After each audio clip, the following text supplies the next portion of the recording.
मंडळी, आयुष्यात माणसं ऋतूसारखे बदलत असतात. मग ते अनैतिक संबंध, प्रेमसंबंधच नाही तर प्रत्येक व्यवहारामध्ये असे लोक ऋतूसारखे बदलत असतात. जेव्हा एक व्यक्ती दुसऱ्याच्या कामाला येत असतो तोपर्यंत तो त्याच्यासोबत राहत असतो, त्याला खूप वरवर करत असतो. पण जेव्हा त्याच्याकडून काम संपते त्यावेळेस मात्र तो त्याला कधी लाथ मारून दूर करेल याचं काही सांगता येत नाही. आयुष्याच्या वळणावर कोण कधी कोणाचा विश्वासघात करेल याचंही काही सांगता येत नाही. अगदी नवरा बायकोसारख्या घनिष्ठ संबंधामध्ये सुद्धा असे काही घटना आपण ऐकतो आणि पाहतो. आजची घटना अशाच प्रकारची आहे. एक मुलगा आणि एक मुलगी दोघांनीही प्रेमसंबंधामध्ये पडून लग्नही केलं, प्रेमविवाह केला, सर्व कुटुंबियांच्या विरोधात जाऊन लग्न केलं आणि त्यानंतर यांच्या वैवाहिक आयुष्यामध्ये 3 मुलंही जन्माला आली. आणि त्या महिलेनं 10 वर्षे लहान असलेल्या प्रियकरासाठी आपल्या नवऱ्याला कोणत्या रीतीने संपवलं, कोणत्या पद्धतीने संपवलं हे आपण या व्हिडिओमध्ये सविस्तर पद्धतीने पाहणार आहोत. त्यासाठी हा व्हिडिओ शेवटपर्यंत नक्की बघा. रामराम मंडळी, स्वागत आहे तुम्हा सर्वांचं पुन्हा एकदा आपल्या मराठी यूट्यूब चॅनलमध्ये. मंडळी, घटना आहे आपल्याच महाराष्ट्र राज्याच्या शेजारी असलेलं तेलंगणा राज्य आहे आणि या तेलंगणा राज्याचा एक जिल्हा आहे निजामाबाद. आणि या निजामाबाद शहरापासून काही अंतरावर एक गाव आहे बोरगाम. या बोरगाममध्ये एक कुटुंब राहत होतं. ज्या कुटुंबामध्ये रमेश नावाचा व्यक्ती होता, त्याची पत्नी सौम्या आणि यांची 3 मुलं. रमेशच्या कुटुंबामध्ये त्याचा वडील होता आणि त्याचा एक भाऊ होता ज्याचं नाव केदारी आणि त्या भावाची पत्नी अनिता. जो भाऊ होता आणि वडील होते हे त्याच्यापासून वेगळं राहत होते, शेजारीच एकमेकांच्या राहत होते. आणि हे कुटुंब जे होतं खूपच प्रेमळ कुटुंब होतं आणि या कुटुंबामध्ये भाऊबंधूमध्ये वडिलांसोबत त्यांचा एकमेकांचा खूप जिव्हाळा होता, खूप प्रेम होतं. अशा प्रकारे हे राहत होतं. आणि हे जे कुटुंब होतं एका प्रकारे संपन्नही होतं. घरी काही शेतीबाडी होती, जमीन जुमला होता. आणि ह्यामध्ये जो रमेश होता हा एका फायनान्शियल कंपनीमध्ये मॅनेजरच्या पोस्टवर काम करत असायचा निजामाबाद शहरामध्ये. तर इकडं त्याची पत्नीसुद्धा एक प्रायव्हेट शाळेमध्ये शिक्षिका म्हणून काम करत असायची, ज्याच्या मोबदल्यामध्ये तिलाही काही थोडाफार पगार मिळत असायचा. आणि याची 3 मुलं जी होती ही मुलंही आता शाळेत जाण्यासारखी झालेली होती. जो रमेश होता आणि सौम्या या दोघांचं मागील 13 वर्षापूर्वी लग्न झालेलं होतं, प्रेमविवाह झालेला होता. आणि या दोघांचं वैवाहिक आयुष्य खूपच गुण्यागोविंदानं आणि सुख आणि समाधानानं चाललेलं होतं. घरात कोणत्याही गोष्टीची काहीही उणीव नव्हती. जो रमेश होता हा दररोज या गावावरूनच आपली एक दुचाकी घेऊन निजामाबादला ऑफिसला जायचा. तिथं तो दिवसभर ड्युटी करायचा, आपलं काम जे आहे ते करायचा आणि संध्याकाळी परत 5 ते 6 वाजेच्या दरम्यान तो आपल्या दुचाकीवर बसून असाच आपल्या घरी येत असायचा. असंच काही चालत असताना 7 ऑगस्ट 2025च्या दिवशी हा आपल्या कामावरून संध्याकाळी ऑफिसमधून घराकडे निघालेला होता. आणि दुचाकीवर येत असतानाच त्याच्या मागून एक कार आली आणि याला एक जोरदार धडक दिली.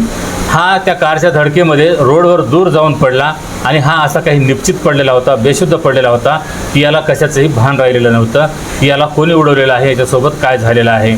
आणि त्यानंतर तो कारवाला जवळपास पाहतो तर कोणीही नव्हतं आणि याचाच तो गैरफायदा घेतो आणि तो जाग्यावरून पळून जातो.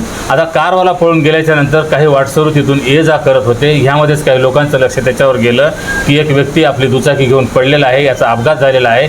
त्यानंतर त्या लोकांनी लगेच त्याला उचललं आणि हॉस्पिटलमध्ये पोहोचवलं. हॉस्पिटलमध्ये गेल्याच्यानंतर त्याच्यावर उपचार सुरू झाला. त्याला बरीच काही गंभीर दुखापत झालेली होती, ज्यामध्ये डॉक्टरांनी सांगितलं की तुला आता कमीत कमी महिनाभर तरी आराम करावा लागेल आणि तू 1 महिनाभर काही काम करू नकोस, तेव्हाच तुझी प्रकृती स्थिर होईल, चांगली होईल. ह्यासाठी तू आता 1 महिना आराम कर. आणि तसंच मग रमेशनंही आपल्या ऑफिसला कळवलं की माझा अशा प्रकारे अपघात झालेला आहे, तर मला 1 महिन्याची सुट्टी हवी आहे. मला डॉक्टरांनी 1 महिना आराम करण्यासाठी सांगितलेलं आहे. आता त्याचं काहीतरी एखादं हाड फ्रॅक्चर झालेलं होतं. ह्याचमध्ये मग तो आता 1 महिना घरी आराम करत होता. ह्यामध्येही 1 महिना निघून गेला आणि त्यानंतर मग तो जशास तसा तंदुरुस्त झाला, त्याची प्रकृती चांगल्या प्रकारे झाली आणि त्यानंतर मग तो परत अजून आपल्या कामावर जात होता. आता अशाच प्रकारे तो कामावर जात असताना असेच काही 1-2 महिने निघून गेले आणि 18 नोव्हेंबर 2025च्या दिवशी असाच मग संध्याकाळी तो आपल्या पत्नी आणि मुलांसोबत जेवण करतो आणि जेवण केल्याच्यानंतर तो आपल्या खोलीमध्ये जाऊन झोपला. याचा एक नियम होता, हा संध्याकाळी जसं जेवण झालं काही वेळाच्या नंतर तो लगेच झोपत असायचा आणि सकाळी तो दिवसाच्या आत उठत असायचा. सकाळचा त्याचा नियम होता की तो लवकरच उठत असायचा. त्याच प्रकारे तो आता संध्याकाळचं जेवण केलं आणि 18 तारखेच्या संध्याकाळी तो आपल्या बेडवर जाऊन झोपलेला होता. त्या बेडवर जेव्हा जाऊन झोपला त्यावेळेस त्याची पत्नी आणि जी मुलं होते हे दुसऱ्या एका खोलीमध्ये जाऊन झोपलेले होते. त्याचं फक्त दार ओढून घेतलेलं होतं, आतून बाहेरून काही हे बंद केलेलं नव्हतं. आणि जशी आता 19 नोव्हेंबर 2025ची सकाळ उजेडली, त्यानंतर सौम्या जी पत्नी होती ही सकाळी उठून पाहते तर तिचा नवरा अजून उठलेला नव्हता.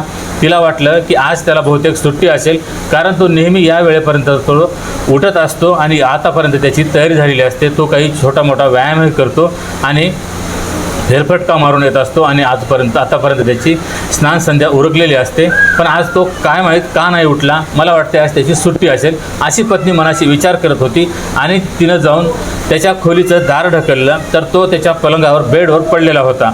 त्यानंतर ती त्याची पत्नी होती सौम्या रमेशच्या जवळ गेली आणि त्याला हलवून पाहत होती, त्याला उठवण्याचा प्रयत्न करत होती. पण जो रमेश होता हा कोणतीही प्रतिक्रिया देत नव्हता, तो कोणताही प्रतिसाद देत नव्हता. त्याच्या शरीरामध्ये हालचाल बंद झालेली होती.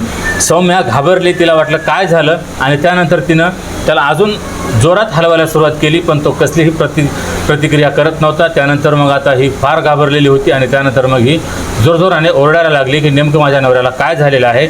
आणि जेव्हा ही मोठ्याने ओरडत होती त्याच्या शेजारी राहत असलेला त्याचा वडील आणि त्याची वहिनी अनिता हे सुद्धा धावत पळत तिथं आले. इतर काही आजूबाजूचे जे शेजारी होते हे सुद्धा तिथं दाखल झाले. त्यांनीही येऊन पाहिलं. लगेच गावात एक डॉक्टर होते, त्यांना फोन करून बोलवण्यात आलं. डॉक्टरांनी येऊन पाहिलं आणि त्यानंतर त्यांनी सांगितलं की यांचा मृत्यू झाला आहे, हे आता या जगातून निघून गेलेले आहेत. असं जेव्हा ऐकलं तेव्हा संपूर्ण कुटुंबियांचा आक्रोश उठला. सर्वांनी एकच हंबरडा फोडला आणि जे काही शेजारी पाजारी होते यांच्याही डोळ्याला आता अश्रू येत होते. कारण जो रमेश होता हा खूपच सरळ स्वभावाचा होता, प्रामाणिक होता आणि सर्वांसोबत तो चांगल्या प्रकारे राहत असायचा. आणि ह्याच कारणामुळं काही इतर लोकांनाही त्याच्या मरण्याचं दुःख वाटत होतं. जो त्याचा भाऊ होता केदारी हा मात्र त्या ठिकाणी तो हजर नव्हता, कारण तो त्यावेळेस इस्रायलला काहीतरी कामानिमित्त गेलेला होता. आता त्याच्या कुटुंबियांनी जेव्हा केदारीला कळवलं की अशा प्रकारे रमेशचा मृत्यू झाला आहे, त्यानंतर त्यालाही खूप मोठा धक्का बसला. सर्वांना वाटत होतं की याचा अटॅकने मृत्यू झाला असावा, याला झोपेमध्येच हृदयविकाराचा तीव्र झटका आला असावा, अटॅक आला असावा आणि यामध्येच त्याचा मृत्यू झाला असावा, अशा प्रकारे आता संशय व्यक्त केला जात होता. आणि तर सकाळी जेव्हा ही अशी घटना उघड झाल्यामुळं आता त्याचा अंत्यविधी जो होता हा दुपारपर्यंत उरकून टाकण्यात आला. जवळपासच्या नातेवाईकांना सांगण्यात आलं, त्यांनीही तिथं हजेरी लावली. त्यानंतर गावकरी आणि नातेवाईक तिथं एकत्र झाले, सर्व त्याच्या अंत्यविधीमध्ये सहभागी झाले आणि त्यानंतर मग 19 तारखेच्या दिवशी त्याच्यावर अंत्यविधी करण्यात आला. आणि काही समाजामध्ये असं असते की काही जणांचा दाहसंस्कार केला जातो, तर काही जणांना जमिनीमध्ये पुरलं जात असते. तर यांच्या समाजामध्ये सुद्धा त्याच प्रकारे अंत्यविधी केला जातो. यांच्या समाजामध्ये व्यक्तीला जाळलं जात नाही, तर त्याचा मृतदेह पुरला जातो आणि त्याच प्रकारे याला आता मातीमध्ये पुरण्यात आलेलं होतं, त्याचा मृतदेह गाडण्यात आलेला होता. आणि जेव्हा आता याच्यावर अंत्यविधी करून सर्व काही लोक आपापल्या घरी निघून गेले, त्यानंतर लोकांमध्ये चर्चा सुरू झालेली होती की असं याला एकाएकी काय झालं असेल, त्याला अशा प्रकारे अटॅक का आला असेल. आणि ज्या काही लोकांनी जवळ मग याची मृतदेह याचा उचललेला होता, ज्या लोकांनी याला स्नान घातलेलं होतं, त्यानंतर त्याचा अंत्यविधी केलेला होता, ते लोक त्यांच्यामध्ये काही कुजबूज सुरू झालेली होती. आणि ह्याच्यामधूनच एक विशेष म्हणजे जी केदारीची पत्नी होती अनिता, ही सुद्धा तिच्या मनामध्ये सुद्धा काहीतरी संशय एका प्रकारे खूप बळावत होता. आणि तिला संशय वाटत होता की ज्या वेळेस याचा मृत्यू झालेला होता तर त्यावेळेस त्याच्या गळ्यावर काहीतरी खरचटलेला निशाण दिसत होता आणि ते निशाण त्याच्या गळ्यावर का आला असेल आणि त्याला कोणी काही मारण्याचा तर प्रयत्न केला नाही ना, असा जो अनिता होती हिला प्रश्न पडलेला होता. तर जे काही लोकांनी याला उचललेलं होतं, जे काही लोकांनी याच्याजवळ जाऊन पाहिलेलं होतं, त्यांना सुद्धा अशाच प्रकारे काही संशय येत होता. आता हा जो संशय होता काही दबक्या आवाजामध्ये गावामध्ये चर्चेचा विषय बनलेला होता.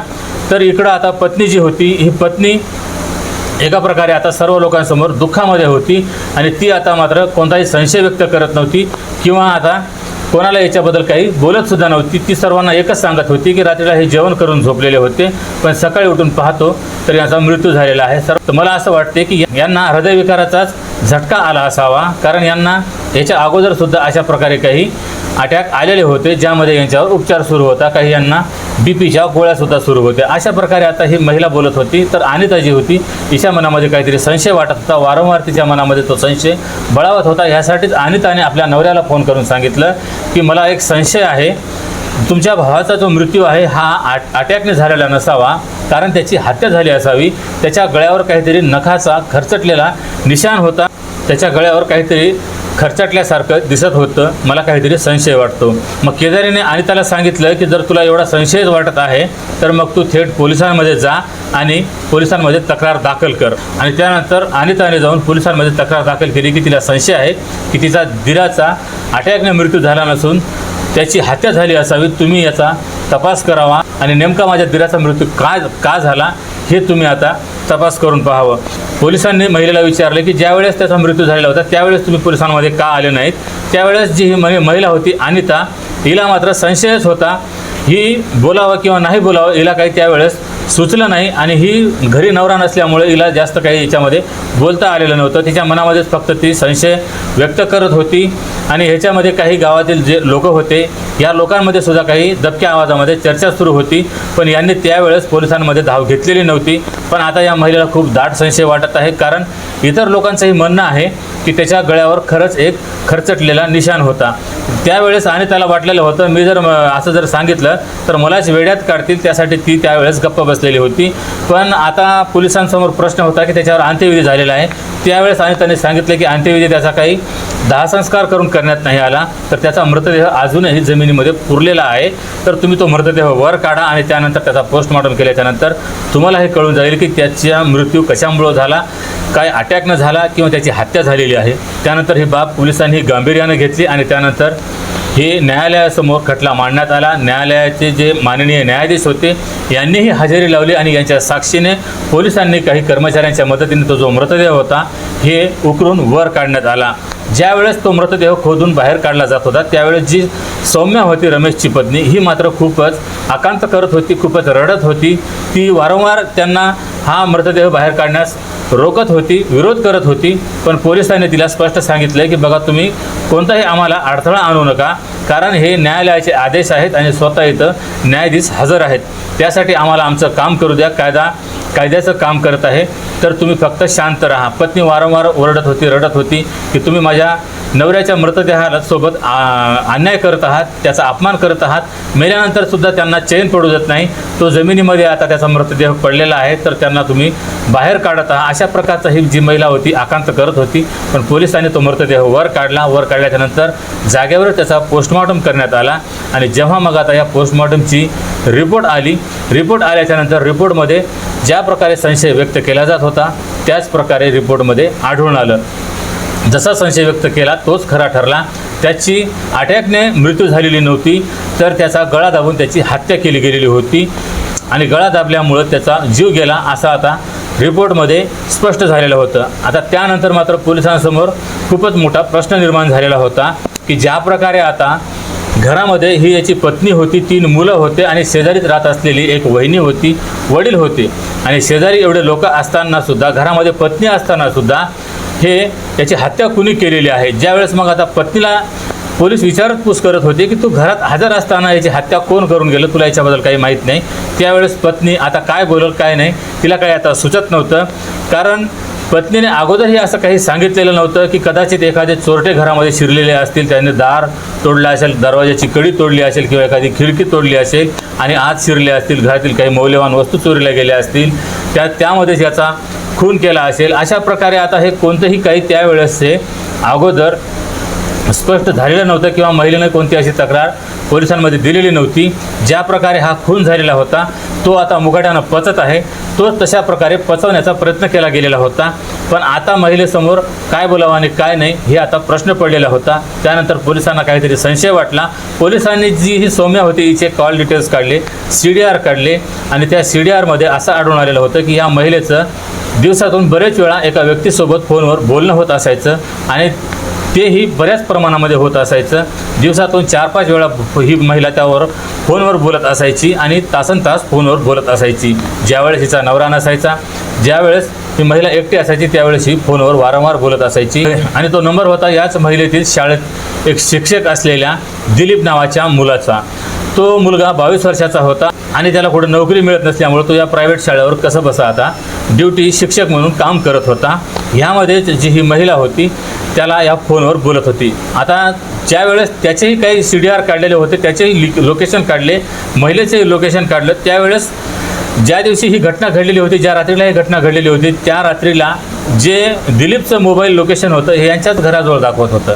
मग त्यानंतर मग आता पोलिसांनी दिलीपलाही ताब्यात घेतलं आणि या महिलेलाही ताब्यात घेतलं आणि ज्यावेळेस या दोघांचीही कसून चौकशी केली त्यावेळेस या दोघांनीही मग जी काही खरी कहाणी होती हे पोलिसांना सांगितली आणि ती कहाणी अशी होती, ज्या प्रकारे महिला आता शाळेवर नोकरीसाठी जात असायची त्याच वेळेस तिथं दिलीपही नोकरी करत असायचा आणि ह्यामध्ये दोघांची तिथंच शाळेवरच ओळख झाली. दोघांमध्ये मग समोरही काही आता घट्ट ओळख झाल्यामुळं बोलणं चालणं होत असायचं. दोघांमध्ये थट्टामस्करी होत असायची आणि ज्यावेळेस दुपारचं जेवण करताना सर्व एकत्र बसायचे त्यावेळेस जवळ काही आपण आणलेलं जी भाजीपोळी असायची हे एकमेकांना शेअर करायचे.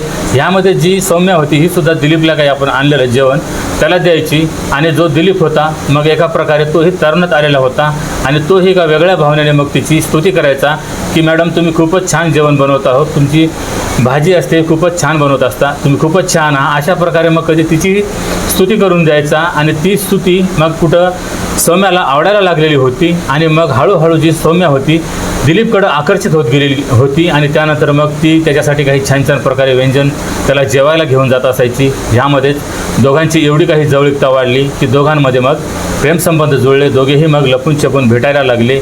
जेव्हा महिलेचा नवरा घरी नसेल, रमेश घरी नसेल त्यावेळेस महिला आपल्या घरी त्याला बोलून घेत असायची आणि दिलीपसोबत ती शारीरिक संबंध ठेवत असायची. आता या दोघांमध्ये अशाच प्रकारे जेव्हा हे संबंध सुरू झाले, भेटीगाठी वाढलेल्या होत्या. ह्यामध्येच एके दिवशी जो रमेश होता ज्या प्रकारे सकाळी तो आपल्या कामावर निजामाबादला जायचा आणि त्यानंतर तो संध्याकाळी परत 5 ते 6 वाजण्याच्या दरम्यान घरी परत येत असायचा. एके दिवशी तो मध्येच काहीतरी काम आपलं आटोपलं आणि पत्नीला काही सरप्राईज द्यावा आणि आपल्या पत्नी मुलांसोबत काही वेळ घालवावा, शेतामध्ये काही फेरफटका मारावा ह्यासाठी तो लगेच दुपारच्या वेळी न सांगता पत्नीला तो घरी आलेला होता. आणि त्या दिवशी महिलेनं आपल्या मुलांना काही ट्युशनला पाठवलेलं होतं, काही मुलांना अभ्यासासाठी दुसऱ्यांच्या घरी पाठवलेलं होतं. तरी महिला जी होती घरी एकटी होती आणि तिनं या संधीचा फायदा घेऊन दिलीपला घरी बोलावून घेतलेलं होतं आणि दिलीपसोबत ती महिला जी होती त्यावेळेस नको त्या अवस्थेत होती. महिलेमध्ये आणि दोघांमध्ये असेल प्रकारे काहीतरी संबंध सुरू असतानाच रमेशनं घरामध्ये एंट्री केली. जसा रमेश घरामध्ये आला त्याच वेळेस त्यानं पाहिलं तर त्याच्या डोळ्यासमोर त्याची पत्नी इतर काही पुरुषासोबत नको त्या अवस्थेत आहे. त्यावेळेस त्याचीही तळपायाची आग मस्तकात गेली आणि त्यानंतर त्यानं आपल्या पत्नीला मारहाण केली आणि जो दिलीप होता याच्याही 1-2 कानशिला दिली आणि त्यालाही समजावून सांगितलं आणि त्याला धमकीसुद्धा दिली की परत जर मला असं आढळलास तर याद राख माझ्या एवढं कोणी वाईट नाही. अशा प्रकारे त्यानं त्याला धमकावलं. त्याला समजावूनही सांगण्याचा प्रयत्न केला की बाबा रे तू जर अविवाहित आहेस, तू अजून तरुण आहेस, पण ही 35 वर्षाची महिला आहे, 3 मुलांची आई आहे, विवाहित आहे आणि आमचं हे हस्तखेळतं कुटुंब जे आहे हे तू उद्ध्वस्त करू नकोस. आमच्या हस्तखेळता कुटुंबामध्ये तू ढवळाढवळ करू नकोस. तुला अजूनही एखादी मुलगी लग्नासाठी मिळेल, त्यासाठी तू तिच्यासोबत लग्न कर आणि तू तुझं आयुष्य सुखात जग, पण आमच्या आयुष्यामध्ये तू ढवळाढवळ करू नकोस. त्यालाही सांगितलं आणि याच्या परत तू माझ्या घरी पाऊलसुद्धा ठेवू नकोस. अशा प्रकारे दिलीपला सांगितलं आणि इकडं पत्नीलाही समजावून सांगितलं. कारण आता त्याला वाटत होतं की जर आता आपण पत्नीला मारहाण करावं, तिला सोडून द्यावं तर मुलांचा वाटोळं होईल, आपलं कुटुंब जे आहे हे उद्ध्वस्त होईल. यासाठी त्यानं हा विचार केलेला होता आणि सर्व काही राग आलेला तो गिळून शांत बसलेला होता आणि त्यानंतर मग अशाच प्रकारे तो आपल्या कामामध्ये मग्न झालेला होता. पत्नीनेही एकदाची माफी मागितलेली होती, दिलीपनेही याला माफी मागितलेली होती की याच्या पुढे अशी आमची चूक होणार नाही. पण दोघांनाही एकमेकांची चटक लागलेली होती. दिलीपलाही एका प्रकारे जी ही 35 वर्षाची महिला होती याला पैसेही देत होती, चांगलं खायलाही देत होती आणि एकीकडे याला संपूर्ण शारीरिक गरजाही पूर्ण करत होती. तर या महिलेला एका प्रकारे या तरुण मुलाची चटक लागलेली होती, ती सुद्धा त्याला विसरू शकत नव्हती. दोघेही इकडं तर नवऱ्याला आम्ही याच्या पुढे भेटणार नाही म्हणत होते, पण यांचं अजूनही मग फोनवर अशाच प्रकारे बोलणं सुरू असायचं. मग कधी कोण्या शेतामध्ये तर कधी कुठेही बाहेर जाऊन दोघांमध्ये शारीरिक संबंध होत असायचे. आणि ह्याचमध्ये मग जो दिलीप होता सौम्याला वारंवार म्हणायचा की बघ मी तुझ्यावर जीवापाड प्रेम करतो आणि मी तुझ्याशिवाय काही जगू शकत नाही. त्यासाठी आपण असं करूया, तुझा नवरा तर आपल्या दोघांनाही विरोध करतो, तुझ्या मुलांना तो कशाही सांभाळेल, पण आपण दोघं कुठेतरी आता दूर निघून जाऊया आणि दोघे कुठे जाऊन खुशाल आपलं सुखानं आयुष्य जगूया, दोघंही लग्न करूया आणि पुढील आयुष्य सोबत जगूया. अशा प्रकारे सौम्याला दिलीप म्हणत असायचा. सौम्यानं त्याला काही दिवस अशाच प्रकारे थांबवलं आणि सौम्या त्याला वारंवार म्हणायची की बघ आपण पळून जाऊन हे चालणार नाही, कारण माझी 3 मुलं आहेत, मुलांचं तर जाऊ दे, पण आपण दोघे जर पळून गेलो तर आपण कुठं जाऊन काय काम करणार आहोत आणि 4 पैसे जरी आपण सोबत नेले तर आपल्याला किती दिवस पुरणार आहेत. इथं माझ्या घरी जमीन जुमला आहे, नवऱ्याचं चांगलं मोठं घर आहे, 3 मुलं आहेत आणि हे घरदार सोडून, एवढी संपत्ती सोडून तुझ्यासोबत इतरत्र दारोदार फिरणार नाही आणि आपण दोघांनी प्रेम केलेलं आहे, तर दोघेही मौज मजेतच जगायचं, खुशाल सोबत जगायचं. पण आपल्या दोघांमध्ये जे अडथळा निर्माण करत आहे त्यालाच आपण कायमचं दूर करायचं आणि माझ्याच घरामध्ये आपण राहायचं, दोघेही अशा संबंधामध्ये राहायचं. पण जे आपल्या दोघांमध्ये अडचण ठरत आहे त्या नवऱ्यालाच आपण दूर करायचं. आपण असं चोरासारखं कुठं लपत पळायचं नाही. जर आपण दोघे पळून गेलो तर आपल्याला उद्या पोटाला खायला सुद्धा मिळणार नाही, आपल्याला अंगाला कपडा सुद्धा मिळणार नाही. त्यासाठी तू थोडंसं माझं ऐक, माझ्या नवऱ्याची काहीतरी तू विल्हेवाट लाव, त्याचा तू काहीतरी बंदोबस्त कर. आणि तसंही माझ्या नवऱ्याच्या नावावर 2 करोड रुपयाचा विमा पॉलिसी आहे आणि ते मेल्याच्यानंतर ती जी पॉलिसी आहे हे मलाच मिळणार आहे आणि त्याचा मृत्यू असा व्हावा लागेल, नैसर्गिकरित्या वाटला पाहिजे. त्यासाठी त्याची अशा प्रकारे हत्या करायची की जेणेकरून हा अपघात वाटला पाहिजे किंवा नैसर्गिक मृत्यू वाटला पाहिजे आणि त्यानंतरच ती जी इन्शुरन्सची पॉलिसी आहे ही क्लेम होईल आणि त्यानंतर जी मोठी रक्कम आहे ती मला मिळेल आणि त्यानंतर मग आपल्या दोघांचंच राज्य राहील आणि आपण दोघंच ती संपूर्ण संपत्ती आहे ती खाणार आहोत. आणि त्याचप्रमाणे मग दिलीपला हे सौम्याचं हे बोलणं पटलं आणि दिलीपने सांगितलं की काही हरकत नाही, आपण आता तुझ्या नवऱ्याचाच काटा काढूया, ह्यासाठी मी काही मित्रांची मदत घेईन. आणि त्याच प्रकारे मग महिलेने सांगितलं की मी तुला काही पैसेही देईन. तिनं जवळचे काही दागदागिने पैसे त्याला दिले आणि तिने सांगितलं की काही लोकांना तू पैसे दे, याच्यासाठी पैसे देऊन हे काम करून घे. आणि जो दिलीप होता यानेही ते पैसे घेतले आणि याच्यामध्येच त्यानं एका नातेवाईकाला सांगितलं, त्याचा नातेवाईकही तयार झाला आणि त्यानंतर दुसरे काही 2 मित्रसुद्धा सांगून ठेवलेले होते. आणि ह्यामध्येच दिलीपने एक कारही विकत घेतलेली होती, एक जुनी कार घेतली आणि त्या कारने त्याला आता धडक द्यायची असं त्यानं ठरवलेलं होतं. पण ज्या वेळेस 7 ऑगस्टच्या दिवशी याचा जसा ॲक्सिडेंट झालेला होता, तो ॲक्सिडेंट काही याचा दुसऱ्याने केलेला नव्हता, तर तो दिलीपनेच ॲक्सिडेंट केलेला होता. याने त्याला उडवून त्याला जागीच संपवण्याचा प्रयत्न केलेला होता, पण दिलीप त्यावेळेस तो बचावला होता आणि त्यावेळेस दिलीप तिथून फरार झालेला होता. आणि त्यावेळेस हा अपघात कोणी केलेला आहे हे काही उघड झालेलं नव्हतं, पण तो अपघात देखील दिलीपनेच केलेला होता. त्यावेळेस त्याचा नियम चुकलेला होता, पण आता त्यांनी थंड डोक्याने विचार केलेला होता आणि त्यानंतर मग 18 तारखेच्या रात्री यांनी हा निर्णय घेतलेला होता. सौम्यानं सांगितलं की मला काही झोपेच्या नशेच्या काही गोळ्या औषधी आणून दे, मी त्याच्या जेवणामधून घालून देईल आणि त्यानंतर आपण त्याची घरामध्ये अशा प्रकारे हत्या करूया की जेणेकरून तो नैसर्गिक मृत्यू वाटावा. त्याचप्रकारे दिलीपने सौम्याला काही झोपेच्या गोळ्या आणून दिल्या आणि 18 तारखेच्या संध्याकाळी ज्यावेळेस रमेशने येऊन घरामध्ये जेवण केलं त्यावेळेस त्याच्या जेवणामध्ये सौम्यानं झोपेच्या गोळ्या घालून दिल्या. आणि त्यानंतर जो दिलीप होता हा जवळपासच कुठेतरी दबा धरून बसलेला होता, त्याच्यासोबत त्याचा एक नातेवाईक होता आणि जे त्याचे 2 मित्र येणार होते ते सुद्धा फोनवर त्याच्याशी संपर्कामध्येच होते, ते सुद्धा येणारच होते. जसा आता रमेश जेवण करून घरामध्ये झोपला, रात्रीच्या 12 ते 1च्या दरम्यान सौम्याने दिलीपला फोन केला की आता तो जो माझा नवरा आहे गाढ झोपलेला आहे आणि तू आता ताबडतोब ये, तुझ्यासोबत लोकांनाही घेऊन ये आणि सर्व मिळून याची तुम्ही हत्या करून टाका, मी दुसऱ्या खोलीमध्ये माझ्या मुलांना घेऊन राहत आहे. आणि त्यानंतर दिलीपने जेव्हा ते इतर 2 काही मित्र होते त्यांना फोन करण्याचा प्रयत्न केला, पण त्यानंतर ते 2 मित्र होते त्यांनी याला थाप मारले, त्या दोघांनीही मोबाईल बंद केला आणि ते काही तिथं हजर झालेच नाही. मग आता दिलीपनं ज्या प्रकारे आता हे ठरवलेलं होतं, नियोजन केलेलं होतं, त्याच प्रकारे जे एक नातेवाईक सोबत होता त्यानं ते सोबत घेतला आणि सौम्याच्या घरी गेला. ते घरामध्ये आत शिरला, सौम्यानं दार बंद करून घेतलं आणि विचारलं की अजून तुझे 2 साथीदार कुठे आहेत.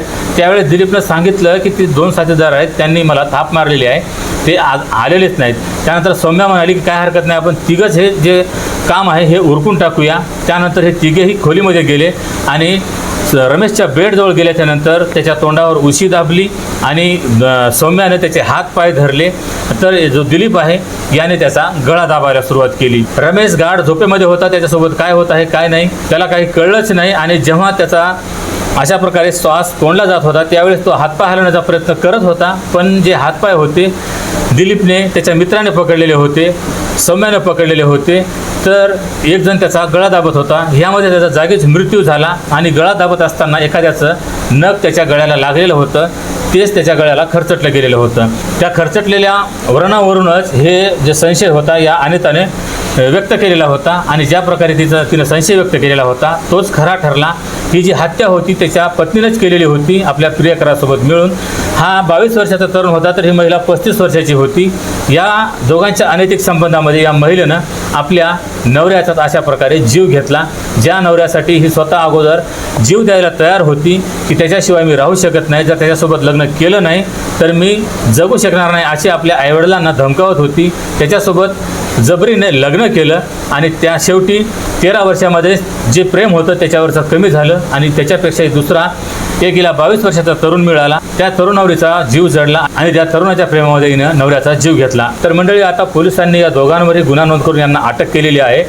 तर ही संपूर्ण घटना तुम्हाला ऐकवण्यामागचा उद्देश कोणाच्याही भावना दुखावणे किंवा कोणालाही बदनाम करणे हा नसून फक्त अशा घटनांपासून तुम्हाला सतर्क करणे, सावध करणे हेच आहे. आणि या संपूर्ण घटनेबद्दल तुमच्या प्रतिक्रिया कमेंटमध्ये अवश्य कळवा. आणि जर हा व्हिडिओ ही माहिती आवडली असेल तर व्हिडिओला लाईक आणि चॅनलला सबस्क्राईब करायला विसरू नका.